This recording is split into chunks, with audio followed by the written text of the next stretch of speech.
Les amis, bienvenue sur cette nouvelle vidéo en direct de Tachkent en Ouzbékistan, l'Asie centrale. J'ai pas grand chose à te proposer de bien magnifique comme vue, si ce n'est une vue sur un magnifique bâtiment de l'URSS. Mais aujourd'hui, on va pas parler d'immobilier ni d'architecture. Je vais te parler, en tout cas, on va réagir ensemble à un email que j'ai reçu de la part de Johan. Johan, ça a été un client très rapide de mon service, le Club Dividende, puisqu'il s'est inscrit et il s'est très rapidement les prochains jours désinscrit en m'envoyant un email en me disant pourquoi il n'a pas aimé mon service. Et je me suis dit, bon, bah voilà, je vais vous le partager parce que potentiellement, il y a des gens qui vont penser comme Johan, qui vont réagir comme Johan. Et je pense que c'était une bonne chose que de partager cet email et de réagir ensemble sur cet email.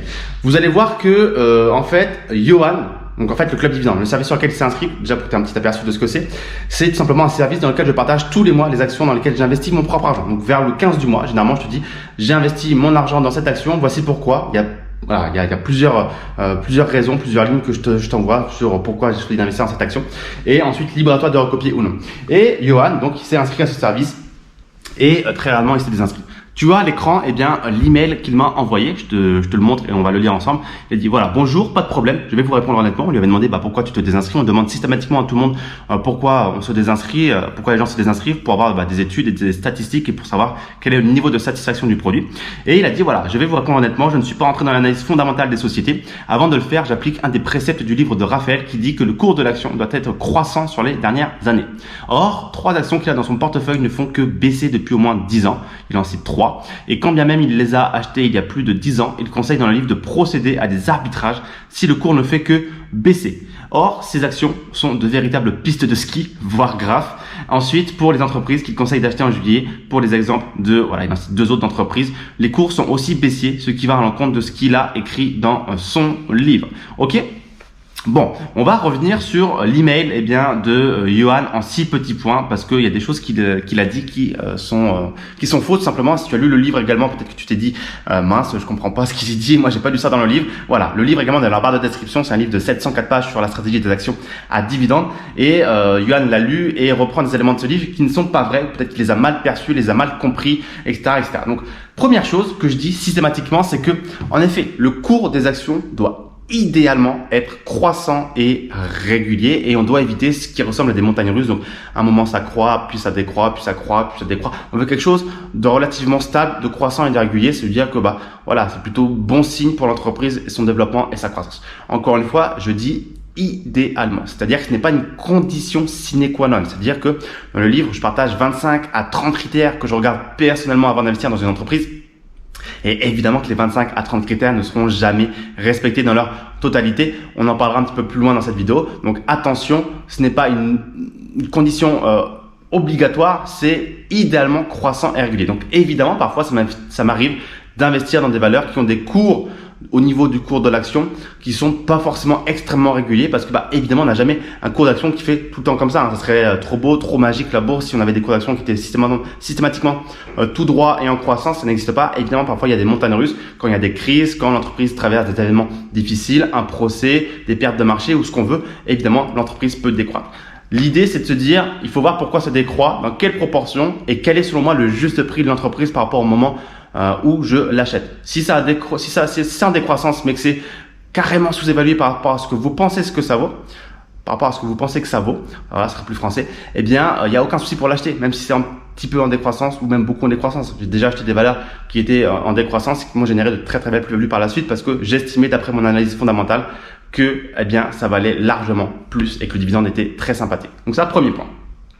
Deuxième chose, on va rebondir sur ce que je viens de dire plus ou moins, c'est toujours regarder les fondamentaux de l'entreprise, les capitaux propres, les dettes, le chiffre d'affaires, la marge, le résultat net, le bénéfice net par action, le ROE, le ROA, bref, 25 à 30 critères, comme je te l'ai évoqué à l'instant. Et il le dit lui-même dans son email. Il le dit, je ne suis pas rentré dans l'analyse fondamentale des sociétés. C'est peut-être quelque chose qu'il aurait fallu faire. Parce qu'encore une fois, on n'investit pas dans des entreprises au hasard. C'est-à-dire que simplement regarder le cours d'une action avant de se dire, oui, j'investis, non, j'investis pas, c'est extrêmement primaire comme raisonnement et c'est évidemment pas suffisant.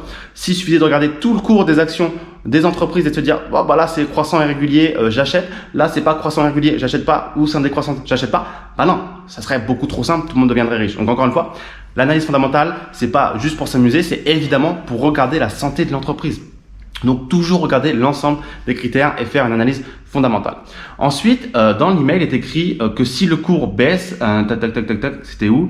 Voilà, il conseille dans le livre de procéder à des arbitrages si le cours ne fait que baisser. Or, ces actions sont de véritables pistes de ski. Alors non, je n'ai jamais dit que dans le livre, je procédais à un arbitrage si le cours des actions baissait. Au contraire, je dis dans mon livre que je procède quasiment jamais à des arbitrages parce que je considère que c'est une perte de temps de se dire bon bah cette action a généré suffisamment de plus-value, je la revends pour autre chose.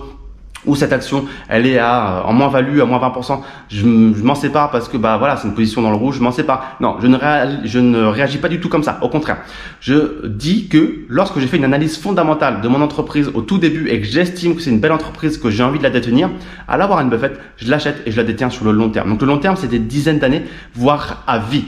Voilà, vraiment, quand j'achète une entreprise, je considère que je peux la détenir très très très longtemps. Ça me plaît, j'ai vu des belles choses d'un point de vue fondamental sur le dividende, sur la solidité de l'entreprise et sur ses chiffres et je veux la conserver pendant très longtemps. La seule et unique raison qui va me pousser à revendre une entreprise, c'est lorsqu'il y a un impact sur le dividende. Parce que rappelle-toi, je suis un investisseur orienté sur le dividende.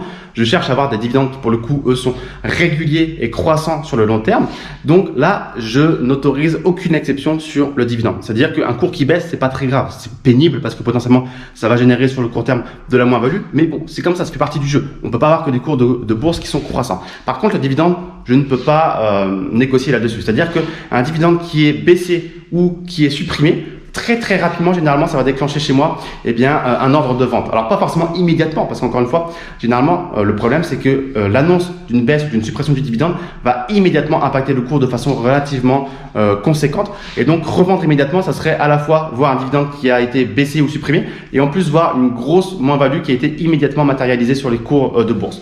Donc généralement, je ne vends pas immédiatement, je temporise, j'attends de voir un petit peu ce qui va se passer, j'attends de voir quelle est la raison de la baisse ou de la suppression du dividende, j'attends de voir ce que fait le cours, et on essaie toujours de revendre à un moment idéal pour limiter ces pertes parce que évidemment l'opération a été mauvaise dans l'affaire si le dividende a été supprimé ou baissé.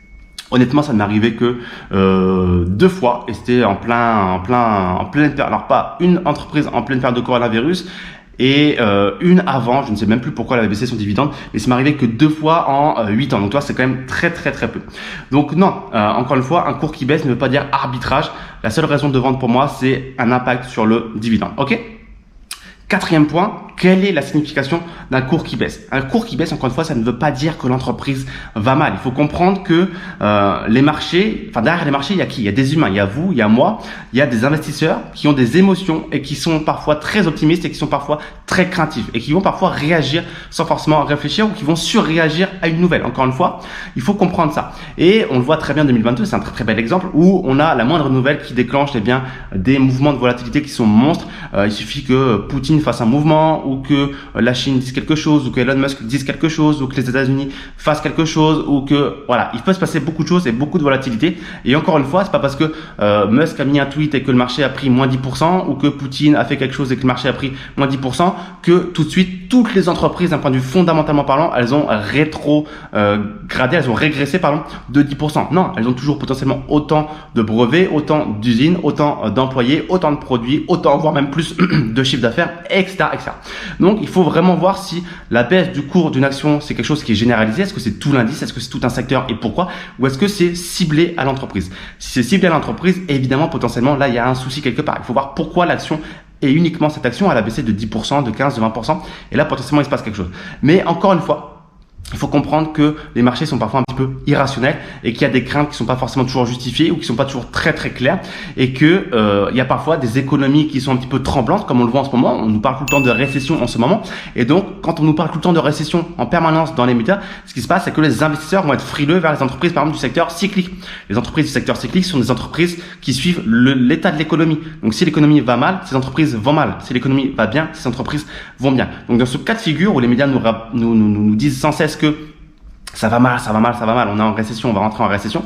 Ces entrepreneurs, ces investisseurs, ne vont pas aller vers les entreprises cycliques, mais vers les entreprises non cycliques. Donc, qui se portent généralement toujours plutôt bien, peu importe l'état de l'économie. La boisson, la nourriture, le gel douche, le dentifrice, tout ce que tu veux. Ok? Donc, voilà. Encore une fois, signification d'un cours qui baisse, ça ne veut pas dire que tout va forcément mal. Donc, faire attention à ça. Moi, j'ai des entreprises dans mon portefeuille qui ont, en effet, des cours qui baissent. J'en ai, sur 22 positions dans mon portefeuille. Je crois que j'ai 3 positions qui sont en moins value. et pour autant, eh bien, c'est pas très grave parce que je sais que parmi ces 3 positions, il y en a 2 qui sont extrêmement solides, qui ont vraiment des magnifiques fondamentaux et je sais qu'en ce moment, elles se font pas respecter parce qu'il y a une ambiance autour des marchés financiers et de l'économie qui font que les investisseurs ont un petit peu peur de ce genre de valeurs qui sont justement cycliques, mais qui sont selon moi d'un point de vue fondamental magnifiques, c'est-à-dire qu'elles sont extrêmement solides. L'historique dividende est très long, elles ont traversé énormément de récessions, elles sont là depuis très longtemps, elles ont plein de brevets, elles font des beaux chiffres d'affaires, des belles marges, bref, il n'y a aucun souci pour moi et elles sont pour autant en moins-value. Mais j'ai une vision long terme et très long terme, donc je sais qu'à un moment ou à un autre, ces positions vont repasser dans le vert, j'en ai strictement aucun doute. Parce que je les ai, selon moi, achetés à des très bons prix par rapport à ce que ça vaut, selon moi. Donc c'est pas très grave. Il y en a une troisième pour laquelle c'est un peu moins rose. Elle vit réellement des beaux challenges sur sa transition, mais c'est pas perdu d'avance. C'est-à-dire qu'encore une fois, parfois on est en retard vis-à-vis de ses concurrents. Parfois on repasse devant ses concurrents. J'ai envie de te dire, c'est un peu comme une course de Mario Kart. Des fois t'es devant, des fois t'es derrière, mais l'essentiel c'est de continuer d'avancer et d'essayer de gratter ses concurrents. Donc voilà. Pour moi, un cours qui baisse, évidemment, c'est pas forcément toujours très grave. Ok ? Également, 5e point, les entreprises du club dividende, donc de ce service dans lequel je partage mes positions, ont maximum 3-4 ans, puisque ce service, ce club dividende, n'a que 3-4 ans d'existence. Donc évidemment que c'est beaucoup trop récent pour tirer des conclusions. C'est-à-dire que là où je te dis que je suis investisseur long terme, tirer des conclusions sur 3-4 ans de détention d'un actif et d'une action, c'est beaucoup trop court-termiste. C'est-à-dire, tirons les conclusions dans encore 5, 6, 7 ans, au bout de 10 ans. Là, on pourra commencer à parler et voir ce qui s'est passé pour l'entreprise, puisque 10 ans, ça devient quand même relativement une durée de temps où on peut commencer à parler de conclusions. Donc, voilà, d'autant plus que je t'ai dit que 2 des 3 valeurs qui sont en moins-value dans mon portefeuille, pour moi, il n'y a aucun souci. Elles vont faire leur bout de chemin et revenir à des niveaux de valorisation beaucoup plus corrects quand l'économie se sera tassée. Ok ? Et dernier point que j'aimerais partager, c'est que, encore une fois, il faut faire une hiérarchie sur les critères. C'est-à-dire qu'on me dit souvent, quand je partage une position dans le club dividende ou que j'achète une action, pour moi que je la partage, on me dit, je comprends pas pourquoi tu as acheté cette action alors que ce critère n'est pas respecté ou que ce critère n'est pas respecté tel que tu l'as évoqué dans ton livre ou dans ta formation. Et en fait, ce qu'il faut comprendre encore une fois, c'est qu'il y a 25 à 30 critères. Il n'y a aucune action en bourse, ou en tout cas, j'attends qu'on me la montre, qui correspondra à ces 25 à 30 critères sur le cours de l'action, le dividende, son historique, ses marges, ses capitaux propres, son niveau de dette, le ROE, le ROA, tout ce que vous voulez. Ça n'arrivera pas. C'est impossible. Donc, il y a un moment ou un autre, il faut faire un compromis. Et c'est ce que je dis tout le temps. Faites-vous une hiérarchie. C'est-à-dire que ma hiérarchie à moi n'est pas votre hiérarchie à vous sur l'importance des critères. Pour certains, ça va être très important, de mettre en premier le dividende, puis le niveau de dette, puis le montant des capitaux propres, puis ensuite la rentabilité sur les capitaux propres, puis ensuite ce que vous voulez d'autre, la marge, etc., etc. Pour d'autres, ça va être plus important de mettre d'abord potentiellement l'évolution des bénéfices, puis le free cash flow, puis ci. Ok? Il n'y a pas de bon ordre. C'est-à-dire qu'il y a un ordre qui correspond à un profil d'investisseur. Ok? Moi, je mets en tout premier, par exemple, le dividende, parce que c'est extrêmement important pour moi. Puis ensuite, la rentabilité. Puis ensuite, potentiellement, j'ai même pas de critères, en fait. J'ai même pas d'ordre prédéfini. C'est-à-dire que je regarde vraiment l'ensemble et j'estime si oui ou non ça correspond à mes objectifs de dividende. Donc, voilà, faut faire sa propre hiérarchie, c'est vraiment le plus important. Donc voilà en tout cas ce que je voulais répondre à Johan, qui malheureusement je pense n'a pas suffisamment fait son travail et qui peut-être pensait trouver des entreprises magiques au sein du club dividende ou pensait, je sais pas trop vraiment ce qu'il pensait trouver, mais voilà, évidemment qu'on peut pas trouver des entreprises qui ont un cours de bourse qui est comme ça. Évidemment que même si je partage mes positions en bourse, il faut faire sa propre analyse fondamentale, et que évidemment des cours baissiers ne sont pas forcément des actions qu'il faut à tout prix éviter. Au contraire, je te l'ai pas dit, mais c'est même des actions qu'il faut potentiellement acheter.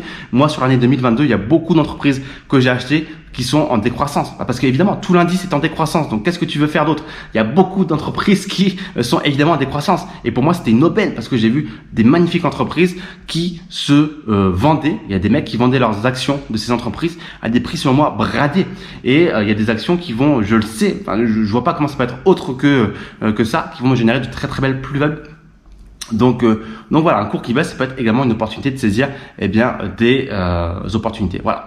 Donc n'hésite pas à lire la barre de description ci-dessous. Il y a pas mal de ressources que je t'ai citées tout au long de cette vidéo qui sont disponibles dans la barre de description, aussi bien le livre papier de 74 pages, le service mensuel, le club dividende, de la formation vidéo également pour apprendre à analyser les entreprises d'un point de vue fondamental comme je te l'ai expliqué, où on reprend ensemble tranquillement les 25 à 30 critères que je regarde personnellement pour analyser une entreprise. Bref, tout est dans la barre de description ci-dessous. Si tu as la moindre question, n'hésite pas à me la poser dans la barre de commentaires également ci-dessous. Si tu as la moindre remarque sur l'email de Johan également, je suis très curieux d'avoir ton retour. Est-ce que tu es d'accord avec moi ou pas d'accord avec moi?